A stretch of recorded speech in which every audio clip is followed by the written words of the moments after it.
दुनिया का सबसे छोटा और पीसफुल दिखने वाला आइलैंड, लेकिन अगर कल यहाँ वॉर शुरू हो जाए तो आपके फोन से लेके फाइटर जेट एक साथ बंद हो सकते हैं। जी हाँ, ये है ताइवान।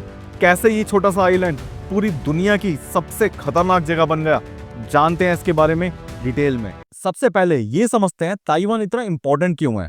आप एक नंबर याद रखिए, 92%। ताइवान आज दुनिया की एडवांस चिप्स का 92% मैन्युफैक्चर करता है, और ये मैन्युफैक्चरिंग ताइवान के अंदर सिर्फ एक कंपनी करती है, TSMC, Taiwan semiconductor manufacturing company. सोचिए, आपका आईफोन, आपका लैपटॉप, मेडिकल डिवाइसेस, हर तरीके के fighter jet, defence equipments, Nvidia के चिप्स, AI के सर्वर्स, CPUs, हर चीज TSMC ही बनाती है ताइवान के अंदर। अगर ताइवान में प्रोडक्शन रुक गया तो पूरी दुनिया का टेक सेक्टर एक साथ रुक जाएगा। एप्पल से लेकर टेस्ला तक सारी कंपनियां और उनके स्टॉक्स रातों रात क्रैश हो जाएंगे। इसलिए कई टेक एक्सपर्ट्स इसको कहते हैं सिलिकॉन शील्ड। इसका मतलब ताइवान के पास इतना बड़ा टेक एडवांटेज है कि हमला करने वाला देश ताइवान के ऊपर सिर्फ हमला नहीं करेगा, बल्कि वो अपनी खुद की इकोनॉमी भी बर्बाद कर लेगा। अब सवाल ये उठता है कि एक छोटा सा आइलैंड जिसके पास ना ही जमीन है, ना ही खेती है, ना तेल है, ना ही बहुत ज्यादा पॉपुलेशन है, वो पूरी दुनिया की टेक बैकबोन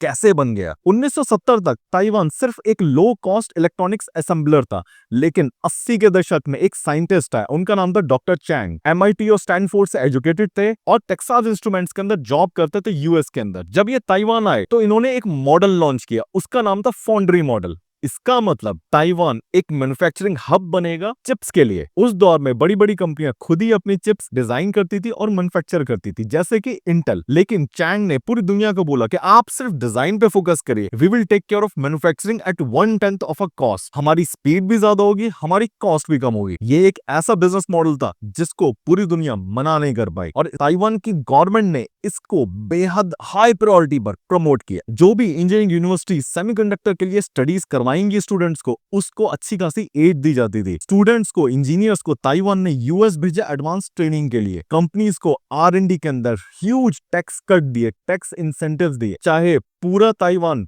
रिसेशन में आ जाए या फिर कोई वर्ल्ड क्राइसिस हो, गवर्नमेंट ने अपने खर्चों में कटौती करी, लेकिन सेमीकंडक्टर की रिसर्च के ऊपर ताइवान ने आज तक ₹1 की कटौती भी नहीं करी। और आज भी ताइवान सबसे ज्यादा इन्वेस्ट अपने सेमीकंडक्टर्स के ऊपर करता है। हर डिकेड का उनके इंजीनियर्स का, उनकी गवर्नमेंट का एक ही गोल रहता है, स्मॉलर, फास्टर, एफिशिएंट चिप्स।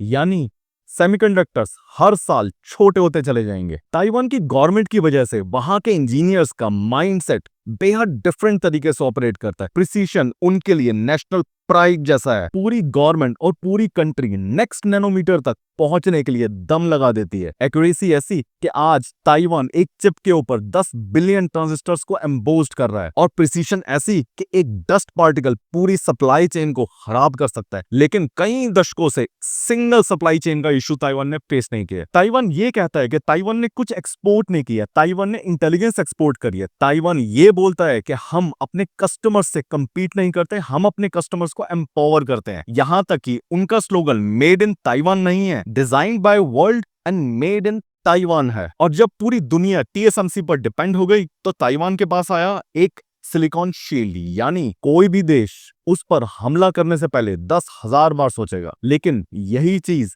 पड़ोस के एक देश के लिए एक ह्यूमिलिएशन से कम नहीं है।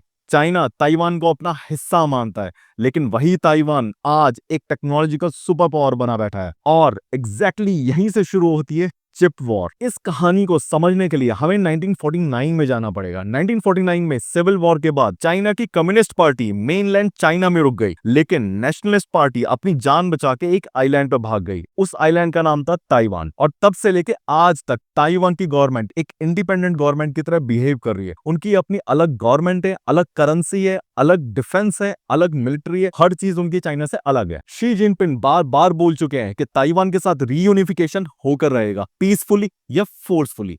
और इसके पीछे 3 गहरे रीजन है। Number 1, supremacy. शी जिनपिंग के लिए ये उनकी ईगो का, उनकी इज्जत का सवाल है। नंबर 2, अगर ताइवान पे कब्जा हो जाता है तो पूरे पैसिफिक के ऊपर चाइना का एकाधिकार हो जाएगा। नंबर 3, अगर ताइवान चाइना के अंदर ऑफिशियली मिल जाता है तो पूरी दुनिया की चिप्स या सेमीकंडक्टर के ऊपर चाइना का कब्जा हो जाएगा। जैसे पुतिन यूक्रेन को देखते हैं, बिल्कुल उसी तरीके से शी जिनपिंग ताइवान को देखते हैं। हिस्टोरिकली वो उसको चाइना का हिस्सा मानते हैं। और ठीक यहीं पे एंट्री होती है दुनिया की महाशक्ति की, यूएस की। यूएस यहां पे स्ट्रेटेजिक एम्बिग्विटी का स्टैंस रखता है।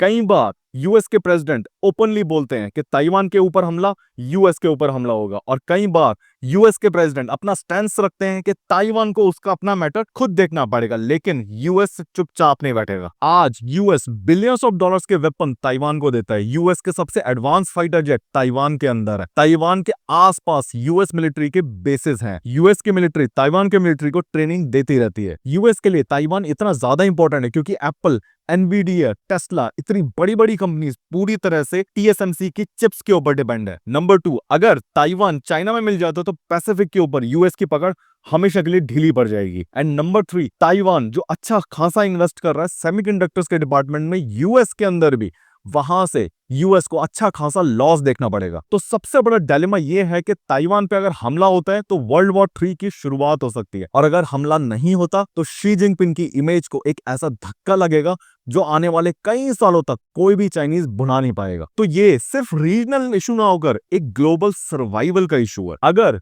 चाइना ताइवान पर हमला कर देता है तो इमीडिएटली सेमीकंडक्टर की प्रोडक्शन रुक जाएगी, कार्स की प्रोडक्शन रुक जाएगी, ईवी का ड्रीम्स पूरी दुनिया जिसके लिए मूव कर रही है रुक जाएगा, एआई पूरी दुनिया के लिए रुक जाएगा, डिफेंस के इक्विपमेंट्स पूरी दुनिया के लिए रुक जाएंगे। पूरी दुनिया कुछ ही दिनों में 1 से 2 से 3 ट्रिलियन डॉलर तक नीचे आ जाएगी। हम ऑल ऑफ सडन एक ग्लोबल रिसेशन देखेंगे। कोविड के अंदर जब कुछ टाइम के लिए चिप्स रुकी थी तो पूरी दुनिया ने देखा था कि सप्लाई इशू कितना सीरियस इशू है। पूरी दुनिया ने ये ऑब्जर्व किया था कि कितनी ज्यादा डिपेंडेंसी उनकी चिप्स के ऊपर है। अगर कोविड की वो शॉर्टेज एक ट्रेलर थी तो ये वॉर एक पूरी फिल्म होगा। कम से कम 100 गुना ज्यादा पूरी दुनिया की सप्लाई चेन और इकोनॉमी पर इसका असर होगा। 2022 से चाइना ने ताइवान के आसपास बेहद खतरनाक मिलिट्री ड्रिल्स करी हैं।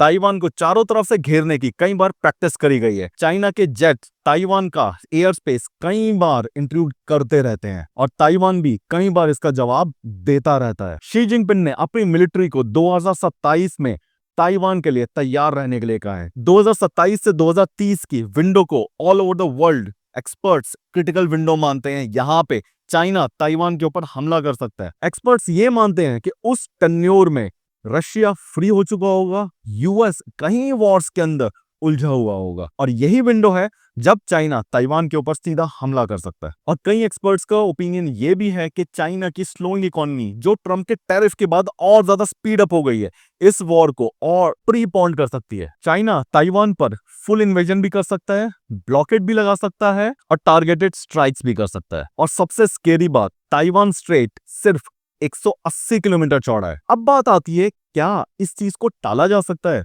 क्या दुनिया इसका कोई सॉल्यूशन निकाल पाएगी? तो जवाब है, कोई सीधे आंसर नहीं है, कोई आसान रास्ता नहीं है।